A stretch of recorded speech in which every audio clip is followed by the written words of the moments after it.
Hey everybody, it's Tia DeShay. Today is Sunday, April 17th, 2022. It is 11:34 a.m. and this is a Mirrored Moment message with Tia DeShay. I am Tia DeShay. I write now so others can remember later. I produce Purpose from Chaos. I am a spiritual teacher for social, generational, and personal change. It is my intention to fulfill the scriptural mandate of Jeremiah 1:9. Then the Lord reached out his hand and touched my mouth and said to me, I have put my words in your mouth. And Revelation 10:11. Then I was told, you must prophesy again about many peoples, nations, languages, and kings. It is my prayer for Matthew, the 13th chapter and the 35th verse, to unfold in my life, ministry, and practice. So was fulfilled what was spoken through the prophet. I will open my mouth in parables. I will utter things hidden since the creation of the world. Once again, my name is Tia DeShay, and this is a Mirrored Moment message with Tia DeShay. And the title of this Mirrored Moment message is Show Me the Receipts. Where's the receipts? This is a word of caution that when you're utilizing the service of someone who is a practitioner of the spiritual arts, it is wise, it is strongly encouraged that you know the person's credentials. It is okay, it is perfectly okay to ask for references, to ask around, to read reviews. It's perfectly okay to ask for credentials. We have, in this world, those who engage in the spiritual arts are, for so long, it's been presented as entertainment, but it's not. For those of us who really have done our homework and the history behind the spiritual arts, and we understand and we've traced the historical lineage, and we understand the historical implications of these indigenous spiritual practices on this modern world or on today's society, we know that this is not entertainment. And we understand that it's been presented as entertainment so that to keep the majority of the world blind, so that people don't truly tap in to their power. Because if you deem it as entertainment, you really don't take it serious. You look at it as as a form of escapism. Because usually, when we're entertained, if we go to a concert, if we watch a movie, or we watch television, or any type of television show, it's really to escape. We escape. We escape in the characters, the storyline, the setting. It's just a form of escapism, just to take our mind off, quote unquote, our reality, what's going on in our lives, okay? So to present it as entertainment, the spiritual arts as entertainment, it keeps people from really tapping in to how powerful the spiritual arts really is, or really are, okay? So people like myself are really shifting that narrative. This is not for entertainment. So therefore, if it's not for entertainment, you need to start really researching and vetting who you enlist as your spiritual advisor, counselor, coach, consultant, personal, whatever you want to call it, personal development coach, whatever you want to call it, whatever name or title or label is attached to them. Shaman, medicine woman, healer, Reiki practitioner, whatever it is. It's time to start really vetting these people, research them, really go within and discern whether they are who they say they are.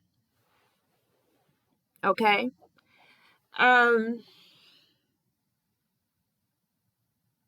So it's okay to ask for credentials.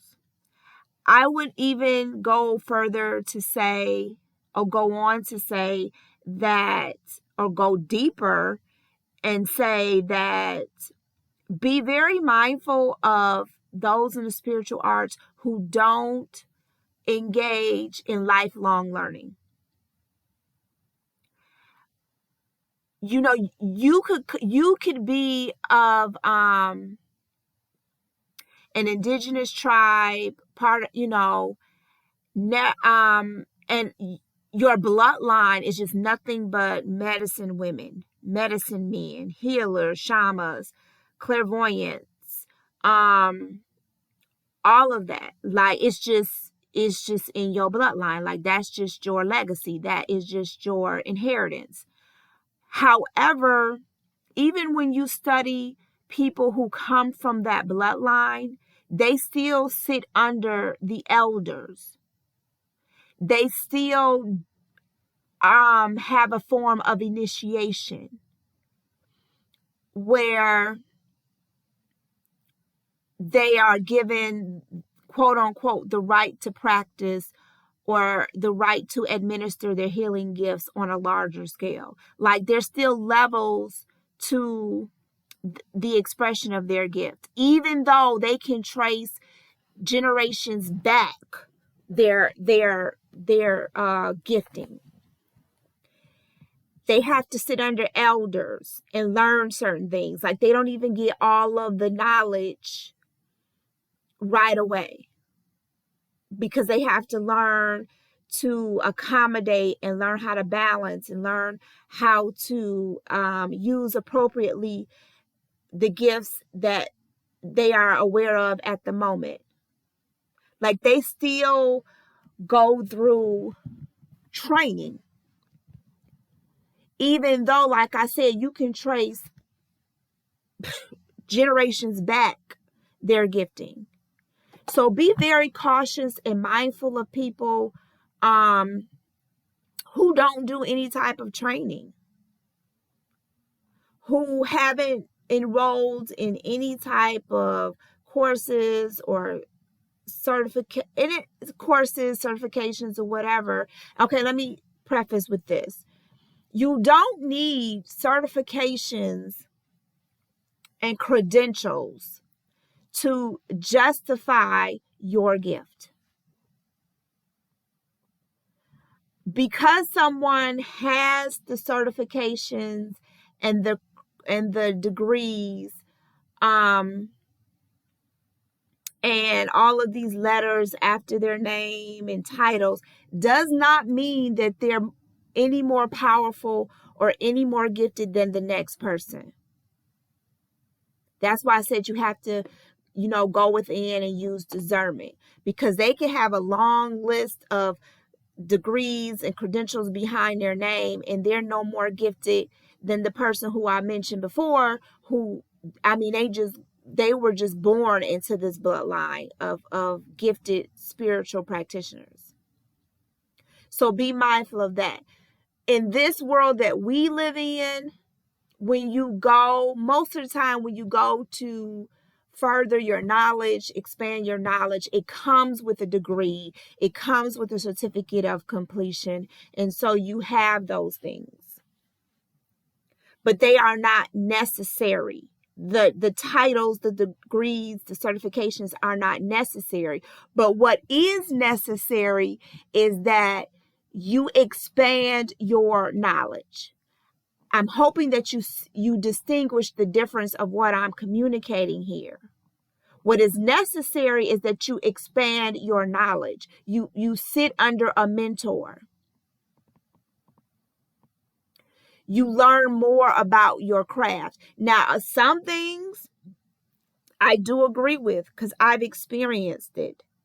Some things you just are just downloads just given to you. You didn't go to a class. You didn't, you didn't get a degree. It was just given to you. It was downloaded to you how to perform certain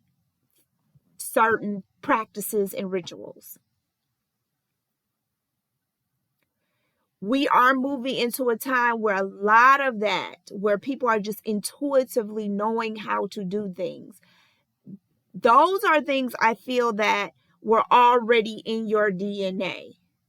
And as you began to work more with this, those things came to your remembrance. But there will be times, we all have these times and moments in our life. If you study tarot or if you do tarot readings, you understand in the major arcana that is the journey of man. And it continues and continues and continues until we transition from this earth plane. So in tarot, the major arcana, there is always a point in time in our life where we have a Hierophant moment, where you need to sit under leadership. You need to sit under a mentor. You need to go to school. There's a time where you need some organization and discipline as far as learning. You need to be a part of an organization. Then there are times where you're the high priestess or you're the hermit, where you just sit in silence and you learn things intuitively by tapping within through meditation.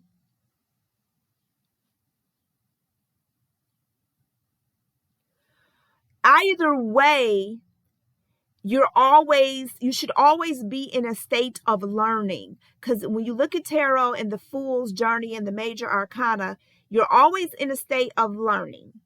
You're always in a state of learning. It's either going to be learning intuitively or through the structures that man has put into place. So if the person that you're reaching out to for spiritual guidance has not done any type of learning, and notice it's a balance. If you look at the tarot and the major arcana in tarot, it's a balance. There's a balance between learning intuitively and learning through the structures of man. It's just not one way. So be very cautious of people who just say, oh, I just learned everything through meditation or through my spirit guides.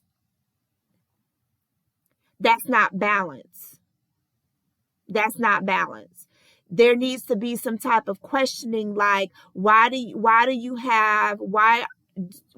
it seem as if, or appears as if, you have a resistance to submitting to human authority, submitting and sitting under the knowledge and guidance of a human being? So everything you learn is just self-made. Everything you learn is just, through meditation and downloads. If that's the case, we wouldn't be on this earth plane.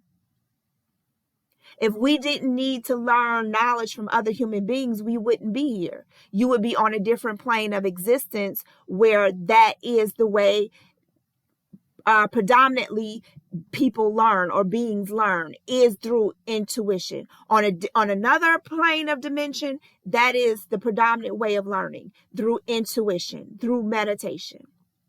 But on this earth plane, there's duality. So it should raise some red flags if someone is saying, oh, I just get everything through meditation. I'll take some psychedelics and go through a different dimension and I learn that way. And you never sit under anybody. You never sit under an elder. You don't take a class or anything to expand your knowledge or awareness of your practice of your craft. That's a red flag. That is a red flag. The person who you're seeking spiritual guidance from should be showing or have some type of evidence that they are expanding their knowledge of their craft. And I mean more than just watching videos on YouTube and TikTok. Anybody can watch a video and emulate and repeat what was said or emulate what was done. And it sounds as if they know. To a person who's not involved in this in the spiritual arts, it sounds like this person is very knowledgeable.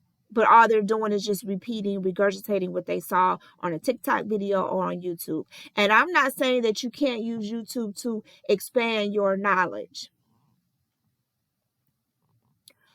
But at some point in time, there has to be an investment. Yes, time is an investment. But there has to come a point in time where you're investing not only time, but you're investing money energy. And I'm not saying that everything that you learn, you have to, actually, yes, I am. Everything you learn, you're going to have to pay a price. You're going to have to pay something for it, whether it's your time, whether it's money, energy, and time, you're going to have to pay something for it. If you just got it like willy-nilly, where you it didn't require you to commit to a certain amount of time out of your life, I tend to question just how much of value was this information, if all of this is making sense. So really start looking at the credentials of people, because there are a lot of imposters in this community.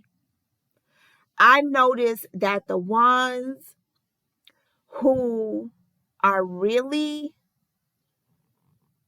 what's the word I want to say? And I said this before in one of my other messages, Mirrored Moment messages on this app.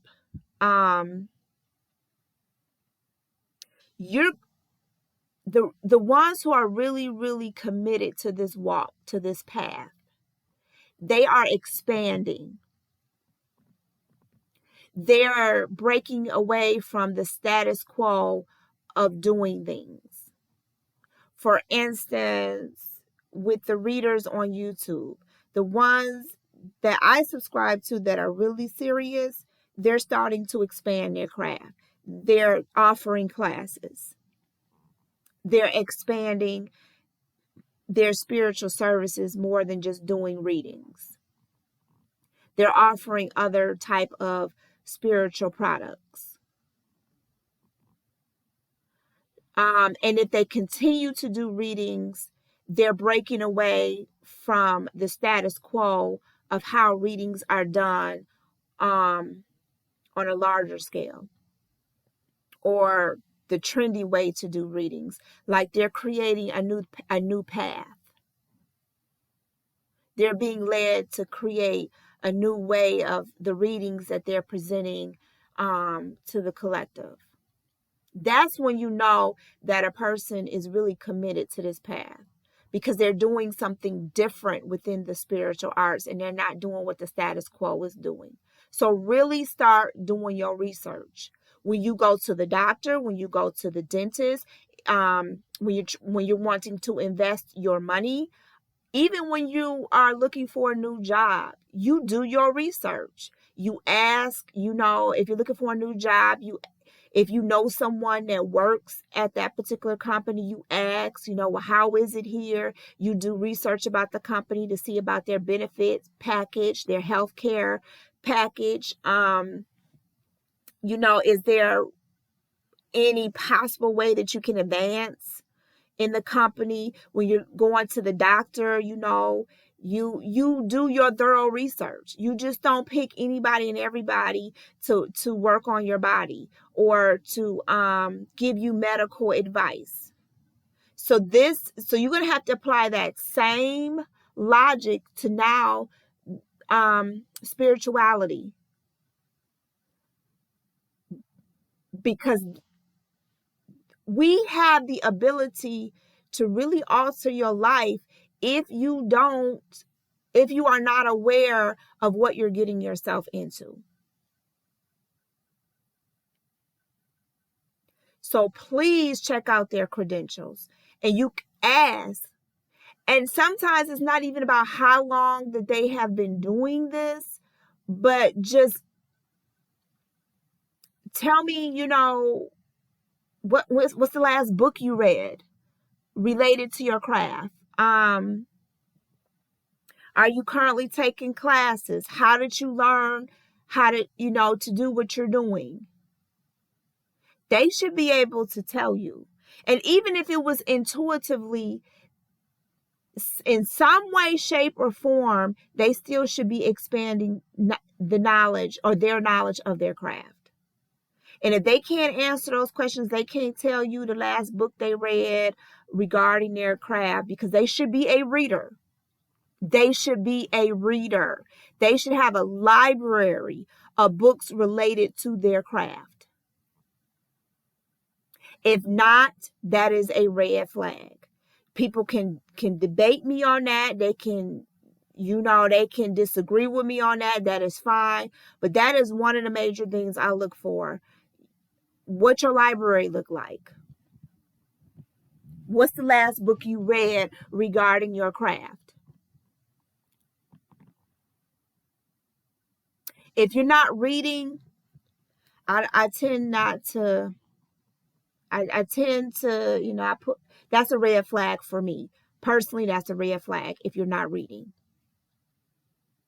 If you don't have a collection of books about your craft. So, where's the receipts? Check the receipts. There should be evidence of this person consistently expanding their awareness and their knowledge. Even if they're going on spiritual retreats, that's a way of expanding your knowledge.